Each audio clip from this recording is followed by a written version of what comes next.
Good afternoon.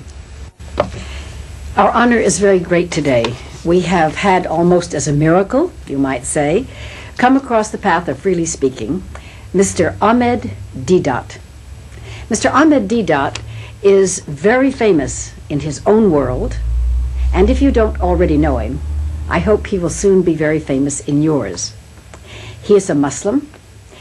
His title of the lectures that he is going to do, and the, not really debates, but the discussions with people here in Geneva, are Christianity and Islam, Christ in Islam, and the Prophet of Islam and the Bible.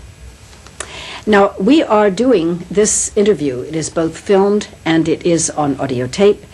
We are doing this on the 16th of March, 1987, for any information or dating that you might want to know before it or after it.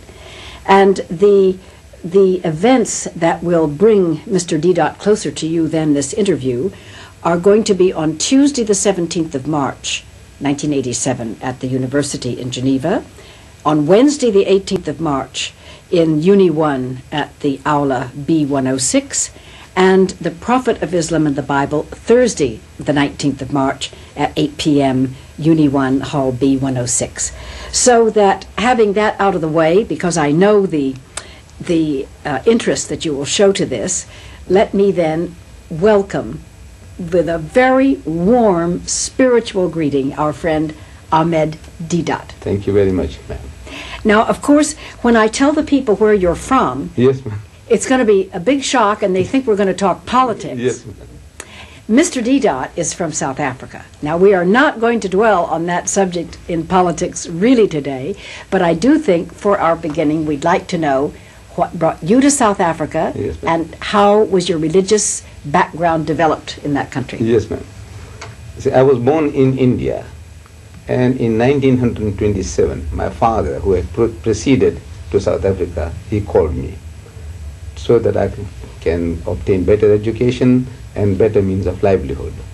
And since 1927 up to date, most of my life I spent in South Africa. And how many Muslims are there in South Africa? We are about 500,000 Muslims there. Mm-hmm. About half of these 500,000, they originate in the Far East, and the Far East meaning Indonesia and Malaysia, and the other half originate in the Indo-Pakistan subcontinent. This is about the 500,000 Muslims. It's 250,000 from the Far East and 250,000 from the, what you would say, India, Pakistan. Now, Mr. Deedat, I understand that when you talk about people like Bishop Mokoena, who represents 4.5 million black Christians, you talk about Bishop Barnabas... Tutu? No, not Bishop Tutu. The bishop who has the 3 million people that comes at Easter, Barnabas, Zion Christian Church. Yes. And then you have all of the churches represented by the World Council of Churches. Right. Then you have the white Afrikaner churches, right, those on the far right. Yes. Then you have Afrikaner churches to the center and to the left. Yes. You have every other kind of religion. I know some metaphysicists. Yes, ma'am. Where do your Muslims fit into all of that potpourri of religious feeling? Yes. You see, now the Muslims, he stands out in this, that his religion makes him opposed to apartheid, where artificially you're creating standards, false standards of judging people. Because the only standard the Muslim believes that God accepts is your behavior. The Quran tells us, Ya ayyuhan nas, min all mankind, inna khalaqnakum min dhakarin wa unsa. So most certainly, He has made you all of a single pair, a male and a female. وَجَعَلْنَاكُمْ شُعُوبًا وَقَبَائِلًا. And it is He who has made you into nations and tribes. Purpose behind it? It says لِتَعَارَفُوا, that ye may recognize one another. This Mr. John is a Frenchman. This Mr. John is a Swiss. This Mr. John is... for the purpose of recognition, these are convenient labels. And the only valid standard of judging one another is, the Quran says, Inna akramakum indallahi atqakum. So most certainly, the noblest in the sight of God is he who is the best in conduct. Not black or white, not rich or poor, but the best in conduct. This is the standard. And the standards by which we are being judged in South Africa is totally opposed to our standards. Now, last question on that subject. Is there any one of those religious groups anywhere on either side of any color line that has members of it that are all perfect, that are not showing any form of discrimination? Perfect is a silly word. That are not showing any form of discrimination or not being political in a bad way about their things. Has anyone found the real truth of the truth? Well, I can't seem to see a single church or denomination that, practices altruistically, these true standards. They have what you would say, conveniently at times, they broadcast that this cathedral is now open to all races at all services. But for 300 years they didn't do that. It's out of certain, I feel, reasons best known to themselves, for political ends, that the black man is becoming conscious, becoming more and more aware about these discriminations by the churches themselves. The churches themselves, those who claim to be very broad-minded, they have been discriminating themselves. For example, for 300 years, we never had a black bishop in the country. Not Anglican, not Roman Catholic. But now, all of a sudden, you have Bishop Tutu, he's an Anglican bishop. You have a Bishop Zulu, he's a Zulu bishop. How did it come about? For 300 years, you couldn't produce one. So no, I think there are other reasons than altruistically religious standards by which they are working. And anybody can go to a mosque on any... Mosque, anybody, black, white, there is no discrimination whatsoever. Even today, with all the people talking about... but you have to be Muslim. Even non-Muslims. You don't have to be Muslim.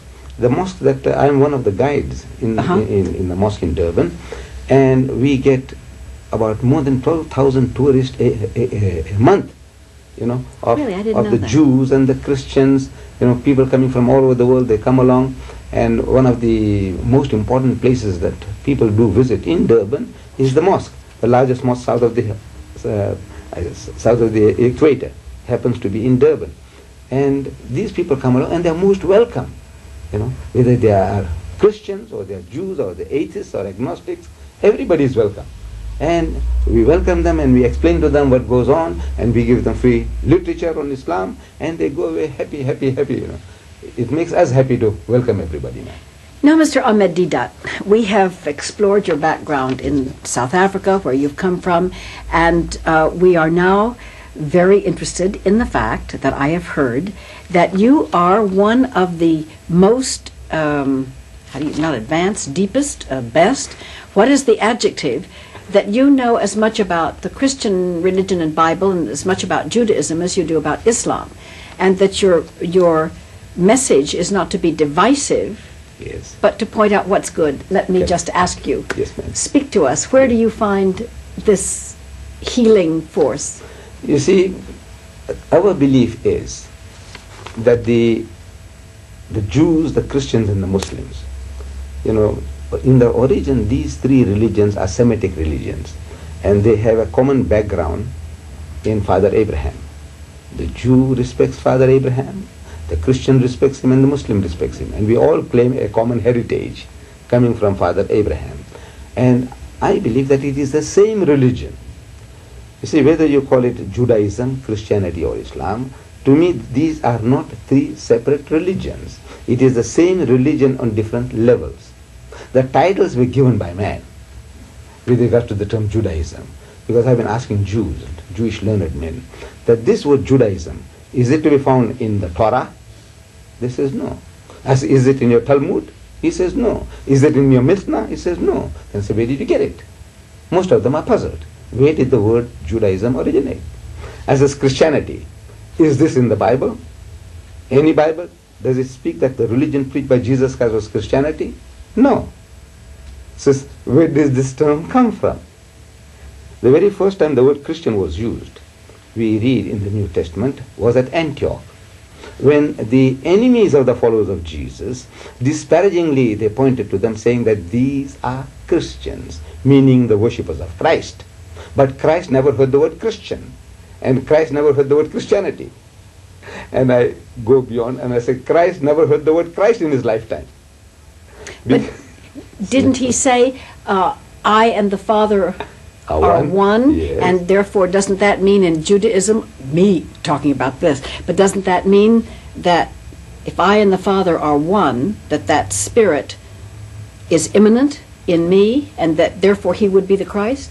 Or that he would acknowledge himself as being the Christ that was foreseen by the Jews? How am I doing, Mother? No, Christ, you see, the